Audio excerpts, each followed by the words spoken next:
Pembahasan pada malam hari ini melanjutkan pembahasan yang kemarin, masih seputar huru-hara hari kiamat. Dan pada malam hari ini kita fokuskan kepada kisah tentang muqaddimah alamah kiamat besar, munculnya Imam Mahdi, dan juga makhluk yang paling jelek yang Allah subhanahu wa ta'ala ciptakan untuk memfitnah manusia, yang kita kenal di dalam Islam sebagai Dajjal. Ma'asyiral muslimin rahimani wa rahimakumullah. Sebelum saya menceritakan tentang dua manusia yang berbeda ini, suatu ketika Ali radhiyallahu an ketika menjadi khalifah di Kufah, ketika dia berkhutbah, tiba-tiba ada seseorang yang bernama Sa'ad bin Suhan al-Abdi radhiyallahu an bertanya kepada Ali radhiyallahu an. Kata Sa'ad bin Suhan, "Ya Amiral Mu'minin, mata yakhrujad Dajjal?" Wahai Amirul Mukminin, kira-kira kapan munculnya Dajjal itu? Maka Amirul Mukminin Ali radhiyallahu an beliau mengatakan, "Wahai Sa'sa, engkau bertanya kepadaku sesuatu yang sangat besar, maka akan aku jawab, dan tolong ingat-ingat jawabanku." Maka Ali radhiyallahu an mengatakan, "Idza amatan nasu shalawat," apabila manusia sudah mulai meninggalkan salat, "wa adaa'ul amanah," apabila manusia sudah melalaikan amanah, "wa kana al-hilmu dha'fa wadh-dhulmu fakhra," dan ketika sifat lemah lembut sudah melemah di hati manusia, kemudian kezaliman semakin menguat dan menjadi sebuah kebanggaan, maka di situ Dajjal akan keluar. Kemudian kata Ali radhiyallahu an, "Wa umara'uhum fajarah, wa wuzara'uhum khawanah, wa a'wanuhum zalamah, wa qurra'uhum fasaqah." Dan ketika para pemimpin yang diangkat adalah pemimpin-pemimpin yang bejat, kemudian para menterinya adalah para pengkhianat-pengkhianat bangsa, dan para pendukungnya adalah orang-orang zalim, dan para ulamanya menjadi ulama-ulama su', ulama-ulama yang fasik, maka ketika itu Dajjal akan keluar. Kemudian Ali radhiyallahu melanjutkan, "Wa dhahara al-jawru wa fasaz zina wa dhahara ar-riba wa quti'atil arham." Dan ketika kezaliman dan kelaliman menyeruak di tengah-tengah bumi ini, kemudian menyebarnya zina, tampaknya riba, dan orang sudah mulai memutuskan silaturrahim, maka itu juga alamat telah dekatnya munculnya Dajjal. Kemudian kata Ali radhiyallahu an, "Wattukhidatil qainat wa syuribatil khumur." Dan ketika manusia sudah mulai memanggil-manggil para penyanyi untuk menyanyi, kemudian khamar diminum secara bebas, artinya di sini ikhwatu fiddin, maka kalau itu terjadi maka telah dekat kemunculannya. Dan hari ini kita lihat anak-anak kita dicuci otaknya oleh televisi-televisi, kemudian dibayangkan kalau dia ingin seperti selebritis fulan dan fulana, karena merasa bahwa kalau menjadi artis dan selebritis itu hidupnya senang.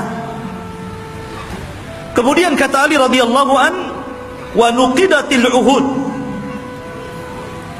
wa dhuyyatil atamat wa tawana nas fi salatil jamaah.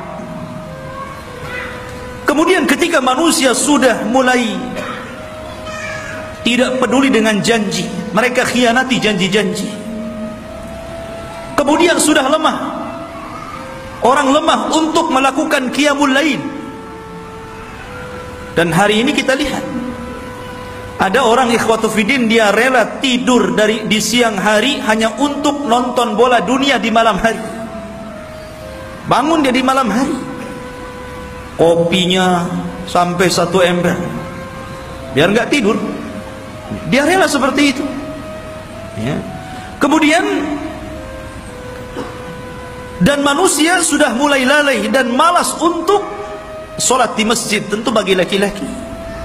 Padahal kata Ali radhiyallahu an, perhatikan, wa zakhraful masajid wa tawwalul manabir wa halul masahif. Padahal masjid pada hari ini kita saksikan hampir semua masjid itu tidak ada yang jelek, semua bagus, besar-besar, indah-indah. Tapi kemana orang-orang yang sholat di dalamnya? Kemudian menara tinggi-tinggi. Sampai sekarang mencari masjid, mengenali masjid itu lebih mudah dengan cara apa? Melihat menara. Oh, di sana ada masjid. Dari mana antum tahu? Tuh menaranya. Artinya orang dimudahkan untuk mencari dan melangkahkan ke masjid. Karena apa? Tidak disusahkan orang cari masjid, tapi orang malas ke masjid.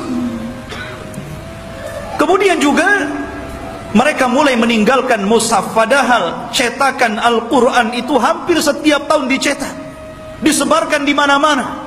Quran itu tidak sulit untuk mendapatkannya. Tapi orang malas membaca Al-Quran. Ada yang mengatakan nunggu Ramadan katanya, karena ada tadarus. Sampai Ramadan nggak juga baca Quran. Kemudian kata Ali radhiyallahu an, apabila ini sudah terjadi, maka dekatlah munculnya Dajjal. Kemudian Ali melanjutkan, wa akhadhur rusha wa akalur riba wasta'malus sufaha wastakhaffu bid-dima. Ketika manusia sudah mulai mudah untuk memakan rasuah, sogok menyogok. Di negeri kita ini korupsi itu bukan hanya tingkat level atas saja, level bawah pun sama. Bahkan antum buat KTP saja kadang-kadang ada pelicinnya ya. Bahasa rasuah itu kan bahasa pelicin katanya. Kalau ingin licin pakai oli saja. Jadi ikhwatu fiddin yang dimuliakan Allah Azza wa Jal, dan ini sudah banyak di mana-mana. Hampir semua sektor pekerjaan itu mesti ada rasuah. Padahal Rasul mengatakan ar-rasi wal murtasi finnar. Orang yang memberikan sogokan, orang yang memakan sogokan sama-sama di neraka. Wa akalur riba. Dan orang sudah gemar memakan riba. Bahkan ada orang yang nggak mau kerja dengan cara menyimpan uangnya di bank-bank konvensional. Dia hanya makan bunganya saja. Bahkan riba di hari ini subhanallah luar biasa. Karena riba itu mudah didapati hampir di semua tempat. Di tiang listrik ada riba, di pohon pisang ada riba, di pagar-pagar orang ada riba, gitu kan. Silahkan pinjam dengan gadekan bunga kecil, katanya. Jadi semua orang terlibat dengan riba. Kemudian ketika manusia sudah mulai menjadikan para pemimpin-pemimpin yang jahil, pemimpin-pemimpin yang bukan bidangnya, dia letakkan di situ. Harusnya ketika Anda mencari pemimpin atau pengurus untuk memimpin sesuatu, cari pemimpin-pemimpin yang layak dan bisa mengurus urusannya.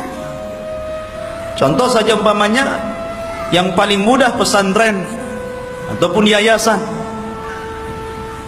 Kadang orang-orang mencari pemimpin yang bukan orang-orang ahli agama. Macam mana orang yang bukan ahli agama memimpin pesantren yang notabene di situ diajarkan Al-Quran dan Sunnah?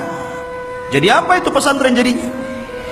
Ini okelah pesantren-pesantren. Lah yang lebih dari itu seperti kepala desa, lurah, camat, bupati, sampai kepada presiden. Ketika manusia sudah melalaikan itu, dan mereka juga menganggap remeh persoalan darah. Kalau orang sudah menganggap remeh persoalan darah, ikhwan, maka itu alamat telah dekat keluar Dajjal. Anda bisa saksikan hari ini di medsos, setiap hari kita mendengar ada orang yang membunuh dan ada orang yang dibunuh. Sampai sering saya katakan, orang yang membunuh bingung kenapa bisa membunuh, orang yang dibunuh lebih bingung lagi, kenapa Anda membunuh saya? Apa alasan saya Anda bunuh? Makanya bayi-bayi yang dibuang itu kemudian meninggal dalam kardus, meninggal di solokan, meninggal di tong-tong sampah, meninggal di parit-parit, itu di hadapan Allah akan datang ke hadapan Allah dan mengatakan, wal mau'udatu su'ilat bi ayyi dzambin qutilat. Atas dosa apa kau bunuh aku? Aku ini salah apa? Aku masih kecil, aku tidak mendolimi siapapun, aku masih fitrah, kenapa aku dibunuh? Kemudian kata Ali radhiyallahu anhu, kalau sudah seperti ini, dekatlah munculnya Dajjal. Kemudian kata Ali radhiyallahu anhu, wa ba'ud dina bid dunya. Dan ketika manusia sudah mulai menjual agama dengan murahnya urusan dunia. Ada seorang wanita nikah dengan bule, nikah dengan orang-orang yang di luar daripada agama Islam. Dia rela pindah agama, yang penting rekening saya gendut, kendaraan saya mewah, rumah megah, kos-kosan banyak, dan begitu seterusnya. Kemudian kata Ali radhiyallahu anhu, wattajaratil mar'atu ala zawjiha hirsan ala dunya. Diperhatikan ibu-ibu. Dan ketika kaum wanita mudah untuk meminta cerai kepada suaminya hanya urusan dunia. Saya sering ke pengadilan agama dan saya lihat tingkat perceraian itu luar biasa di Batam. Dan banyak para wanita yang menggugat cerai suaminya hanya gara-gara faktor dunia. Bukan tidak boleh menggugat cerai, kalau ada alasannya silahkan. Tapi kalau urusan dunia, kemudian itu menjadikan seorang istri kurang ajar kepada suami dan meminta cerai begitu saja, apalagi karena ada orang ketiga yang lebih hebat, lebih wah, lebih banyak hartanya, ini sudah lain urusannya.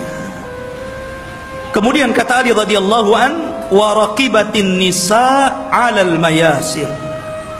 Nabi SAW radhiyallahu an meramalkan seperti ini. Tentu beliau mendapatkan informasi dari Nabi.